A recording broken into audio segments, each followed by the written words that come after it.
Welcome to Wading into Retirement. We have significant news this week. We do.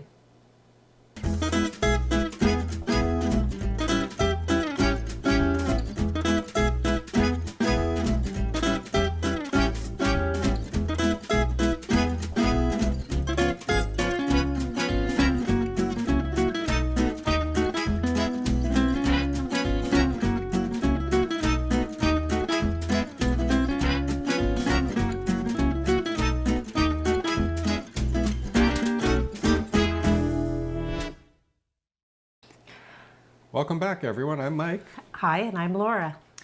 And this week's episode I think will be short, but we do have some pretty significant news on our movement towards retirement this week. Yes, it feels like we're actually starting to make some strides. It's been kind of a slow crawl, and now we're starting to gain a little bit more momentum.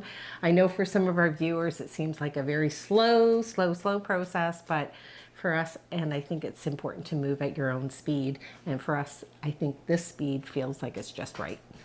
Yeah, so we were looking for a place in San Miguel, and we had contacted realtors. We had obviously looked at a bunch of online resources to look at places that might be available for rent. And we had some that we thought we were very close on signing on, and then somebody else signed on them. So we got to thinking. We had stayed at an Airbnb numerous times, and we liked it, and we were looking in that area because we did like it.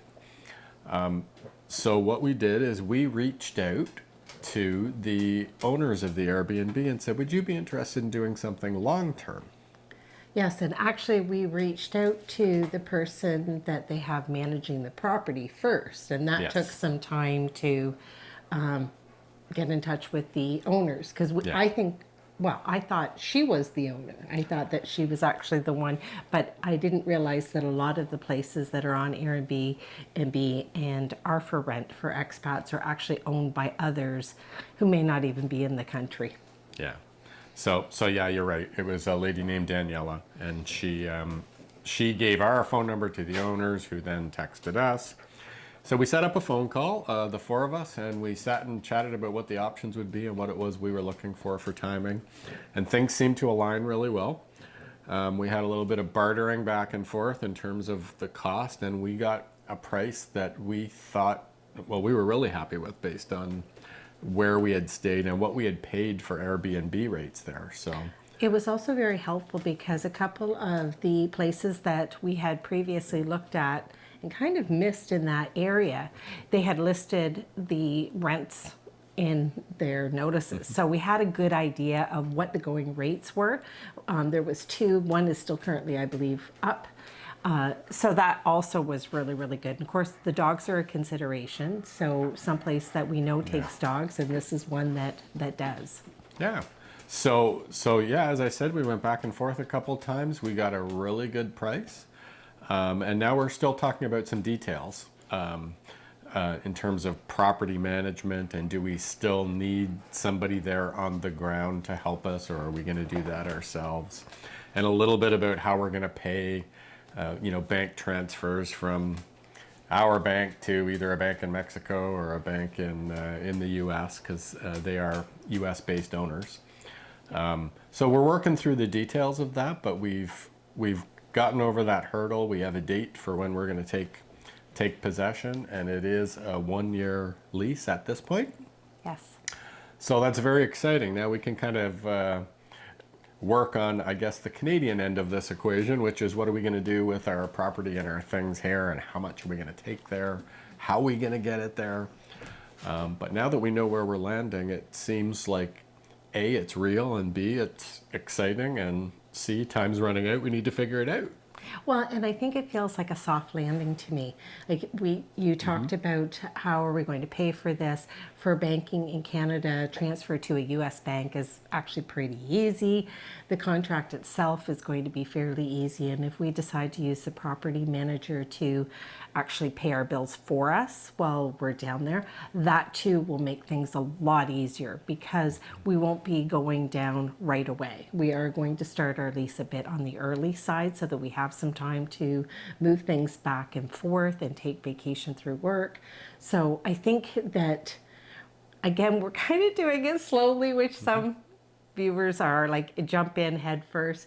We're a little bit like toe tapping the water and making sure that we move down the way we want to. It's been really helpful for me to also read about other people's experiences on their moves and what they've decided to take with them.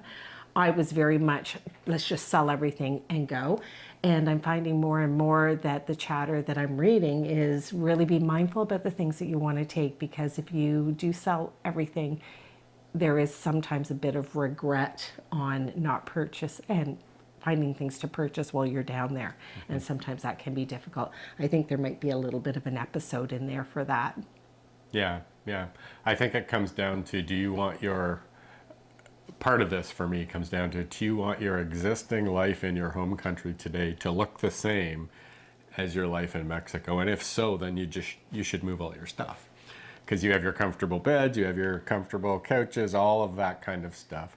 Or if you sell everything, then you are going to live like the country that you're moving to, because you're going to buy the standards and the norms for that particular spot, which might not be comfortable for you. And this for the man who has a hard time sleeping, and took us, how many beds have we gone through to get the perfect bed? Yeah, So, the bed is a concern. it really is. The bed Actually, will it be really a is. concern. It But it's really not like is. you can't buy beds in Mexico. no, It's just 100%. everything's a little bit different. The sizes are a little bit different as well. And delivery, and because the apartment's furnished, what are we going to do with the bed that is there? So, we'll figure it out. We will figure it out, but it's very exciting, and I'm starting to feel like it's getting more and more real for us. Yeah. So if you haven't subscribed, please do. We would really appreciate that. We appreciate all the comments that we're getting, and emails as well. I get quite a few emails asking us questions about our journey and giving us suggestions, and all of that is wonderful. So Very true. certainly appreciate all of that. So that's it for the quick episode this week. We've been really busy, but we had exciting news to share, and we wanted to get in front of the camera and make sure you knew about it. So we will see you again next time on Wading into Retirement.